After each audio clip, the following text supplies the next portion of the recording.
Welcome, I'm Jon Caldara, president of the Independence Institute and your devil's advocate. A little later, we're going to talk to Dominic Dezzutti, you know, the slouch who does the show before mine. But first, from the Colorado Springs Gazette, Megan Schrader, good to see you. Thanks. All right, you did a wonderful expose on lobbyists. Now, we've got lobbyists. I understand how lobbyists, everybody hates lobbyists until you want to get something done, and then you buy yourself a lobbyist to help you get something done.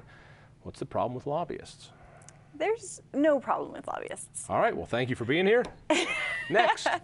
They're clearly very effective at what they do. You look at how much they get paid. They wouldn't get paid that much if they weren't good Not all of them pushing through. Get paid that well, but there are some who do really well. Yes. Now, we're talking particularly on the state level or the local level?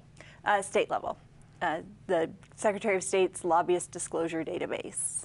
What is that? What is it that a lobbyist has to disclose? So if you are paid to try and persuade an elected official one way or the other on an issue, you have to disclose what you're being paid, what the issue is, and which way you're lobbying on it.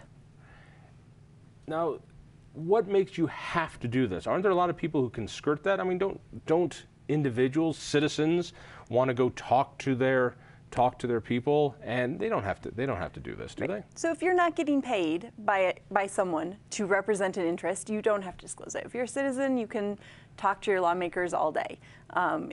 If you're, you know, a CEO of a company, you can talk to a lawmaker about an issue that affects you. Pick up the phone and say, "Remember, I gave you that contribution. Now listen to me."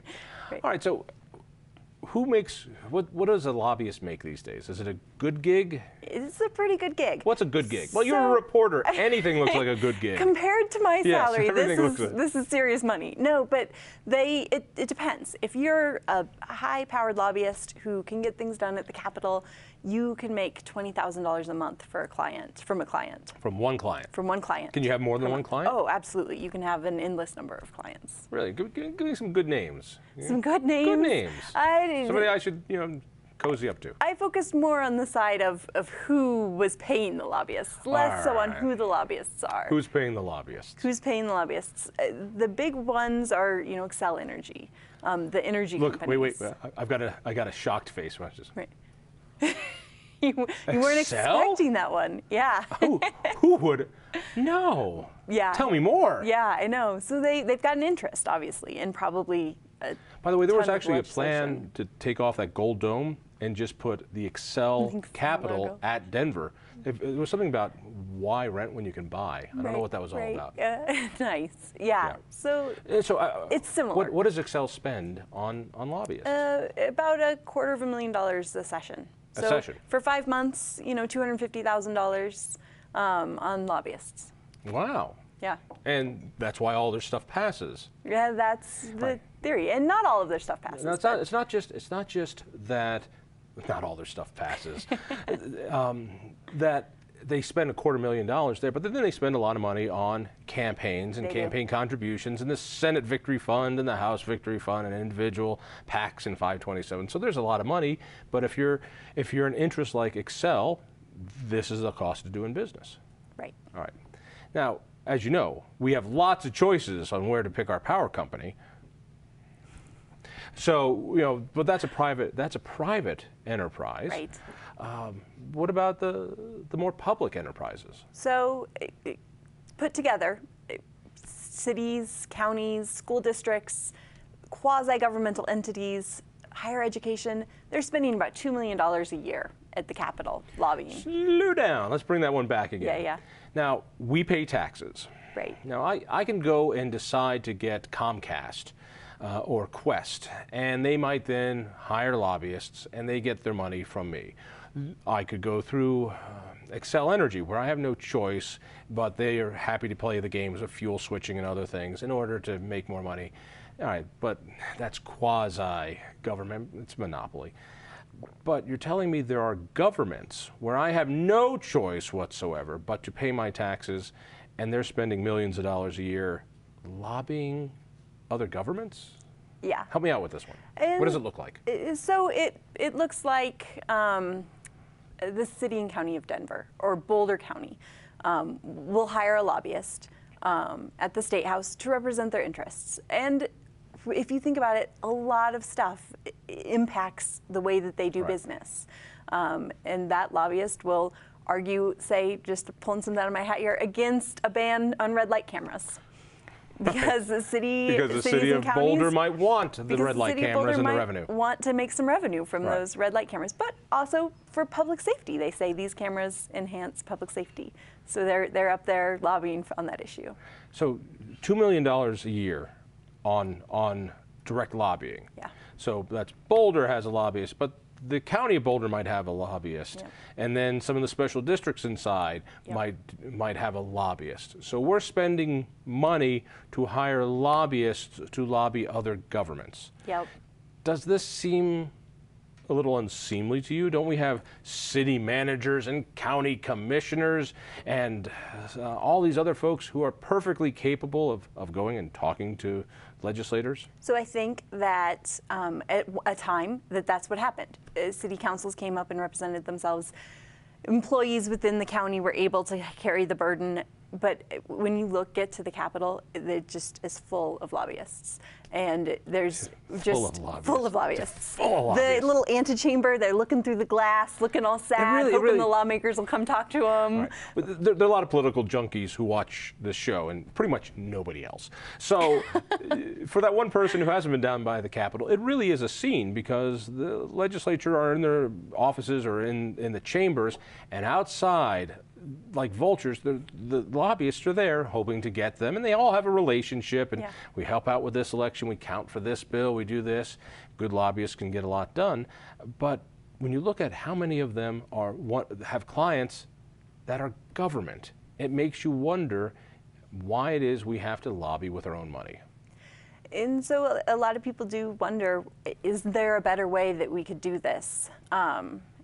Aside from spending all of this money lobbying. We could just out and out ban it, because what they'll say is, well, you know, this is how we have to do it. Denver has certain things we got to worry about. RTD, we got to worry about if the legislature is going to do something, and they've got. So how about we just get rid of government-funded lobbying? Is that possible? I think things would suffer. I think. How do you mean they would suffer? Because there are a lot of times mandates that come down from the state level that are unworkable for cities and counties, and they need some kind of a voice at the State House. Well, allow me to jump in and say this. Would you rather have corporations to have a louder voice or government entities to have a louder voice at the State House? I think that's what we call a false dilemma. Yeah, that's a straw man argument. There's all sorts of answers to that. But you see, there's another way that there's a lot of lobbying that goes on, which is that all these governments not only hire their own lobby, they spend our tax money joining associations. These associations then get to do lobbying as themselves, but they can also then hire private lobbyists. Right. So you've got the municipal league here. All the cities give money to there. You've got Colorado counties, and they all have an associate. The sheriff's association, and they put tax money into that. RTD puts it into transportation groups. You've got the school districts. Let's see, they've got a school board association, which is tax money. Right. They have a superintendent's association, which is tax money. They have unions, and that money comes out of paychecks usually, which comes out of taxes. So even the wonderful calculations you've done, that just scratches the surface. Well, so my calculations did include those nonprofits that represent those entities, because that's taxpayer money funding those nonprofits, and they've got little association buildings surrounding the Capitol.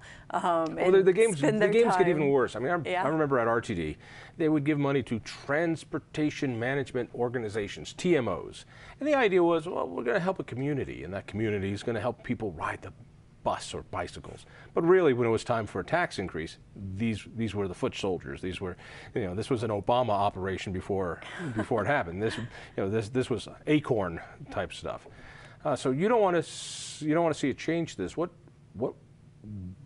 would be the answer, or is it just something that's the way it is? Deal with it. It's the way it is, but I do think a little public scrutiny doesn't hurt. Just to, the public can decide. It's their taxpayer dollars. If they have a problem with this, they can call their county elected officials and say, do you really need to spend $50,000 a year lobbying at the State House? And the county officials say, absolutely. The quote in my article, I had 2 different representatives of counties say that their county commissioners say, if you're not at the table, you're probably on the menu. And you know who's not at the table and therefore always on the menu is, of course, taxpayers and citizens, because there is no concentrated group that represents taxpayers. There might be the Taxpayers Union, but that's a kitchen cabinet of cranky guys like me who go, this is wrong, but there's no money behind that. There's no group that is for the diffused interest, which is why citizens and taxpayers and small business people are always on the menu. So the small business owners fall into that category too. In Colorado Springs, an anecdotal story about a woman running a small business. Legislation came down that crippled her business. She had to band together with other small businesses, pull together $20,000 to hire a lobbyist to go to the State House and represent their interests. Wouldn't it be so much easier if she just got a job at Excel, which is the monopoly, and then they could spend $250,000 and she wouldn't have to worry about bringing together other corporate interests? Yeah, I think that would work. That would work.